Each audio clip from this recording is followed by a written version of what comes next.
Or this AhSing, you are now watching AhSingNSUM TV. Today we would like to show you how to determine the next accumulation conditionally. In this video, I'm going to make use of this example where we will apply and show the accumulation only if the sum of a set of values is at least 15. Let's start with the Excel built-in functions. Firstly, I'm going to obtain the running total for this set of numbers. By using the scan function, let the initial value be 0, select the array, create the function by using lambda function. We need two parameters, one for the accumulation, one for the numbers. There can be any like this. So I'm going to use A and B respectively, write the formula. Since our intention is to obtain total, which means that we can take A plus B, close bracket to end the lambda function, close bracket to end the scan function. Press enter and we should obtain the running totals. Since our intention is to obtain and show the accumulation only if it is more than 15, and we should not repeat the accumulation for the same numbers. Therefore, let's set a condition by using the if statement for the formula. Bracket, if the total that is greater or equal to 15, then we should reset the total, which means that we should take the accumulation minus itself. Otherwise, then only we make a total. Close bracket to end this if statement. Press enter and we should now obtain 0 for the accumulation that is greater or equal to 15. Next, let's copy this formula and paste it to the next column. Make some amendment. Instead of having 0, I'm going to return the original value, which means that we need another if statement here. Move to the end. If it is equal to 0, then we should return the value itself. Otherwise, return 0. Close bracket to end this formula. Press enter and we should now obtain the value at the correct row. Lastly is to apply conditional sum for the cells that are joining diagonally. I'm going to make some adjustment for the first formula. Instead of starting from the second row, I'm going to change this range by making a shift one cell up. However, when we press on enter, we obtain value error. This is because if we take a plus for non-numeric value, we obtain value error. Therefore, to overcome this issue, instead of taking A plus B, we could take the sum of A and B. Do the same thing for the same operation within the same formula. Press enter and we should notice the accumulations are now placed at the desired row. Lastly is to combine these two formulas. For simplicity, I will first copy the first formula excluding the equal sign. Move to the desired cell, make use of the map function, bracket, paste the first formula,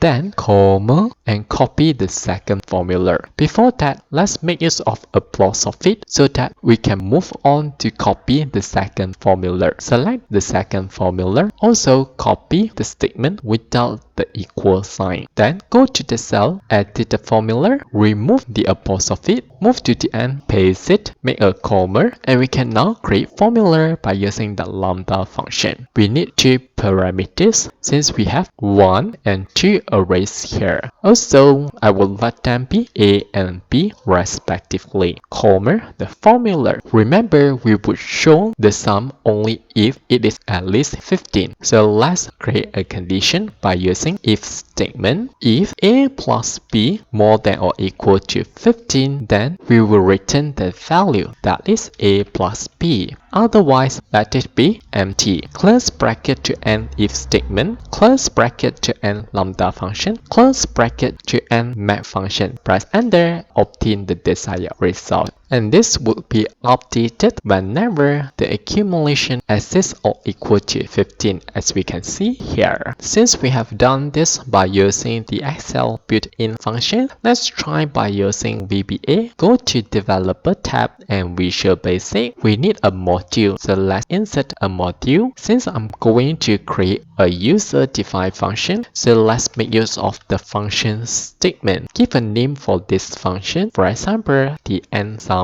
bracket. I need two arguments for this case. One is for the user to select the range. One is to determine the accumulation. Let's make use of the by value mechanism. Give a dummy or any letter for this argument. I'm going to use cell for this case, and this would definitely be the range, comma, by value mechanism again. For the second argument, I'm going to call it call auth, and this would be the number that determines the accumulation. So let it be double close bracket, and we can now write the code. Firstly, we should create a dummy to check how many numbers the user selected. I'm going to make use of the worksheet function so that we can call the count function. Bracket, count the items in the range, and we can now create an array. Instead of using dim, we should use redeem if the dimension of the array is unfixed. I'm going to let n be the array. Start from first value up to the I value that we are going to count within the cell, and this will be the array. So we should define as a variable, and we can now run through all the numbers within this range. I'm going to use for loop to run through each number within the cell. So we have the number in the cell dot value. We need a head count to determine the sequence of the number within the array. It can be any letter or any word. I'm going to use A, set it be A plus 1. Then create another dummy to be used as the accumulation. I'm going to use the short form, let's say ACC, to stand for accumulation, and this would be itself plus the cell value, that is num. And we can now create condition to check for this number. If the accumulation that is greater or equal to the count of point, then the value within the array should be equal to the accumulation, and we should reset this accumulation immediately, that is set equal to 0. Otherwise, we will return empty cell. So let the cell within the array be equal to empty. Start with if. Of course, we have to end with if. Finish the first number, proceed to the next. And we can now return the array by using the function AhSingNSUM. We should always bear in mind that by default, Excel would return the array in the form of row. To make it in the form of column, let's make use of the worksheet function dot the transpose function before calling the array. And the coding part is now done. Let's back to the spreadsheet. So if we call the function by typing equal to AhSingNSUM, by default Excel would not show how many arguments needed, but don't worry, we can press Ctrl+Shift+A to check for the number of arguments needed. Firstly, we need the cell. So let's select the array, select the cutoff point, and change to the number that desired, which is 15. Press enter, and we should obtain exactly the same result as we can see here. Okay, that's all for this video. Thanks for watching. Hope you like this. See you.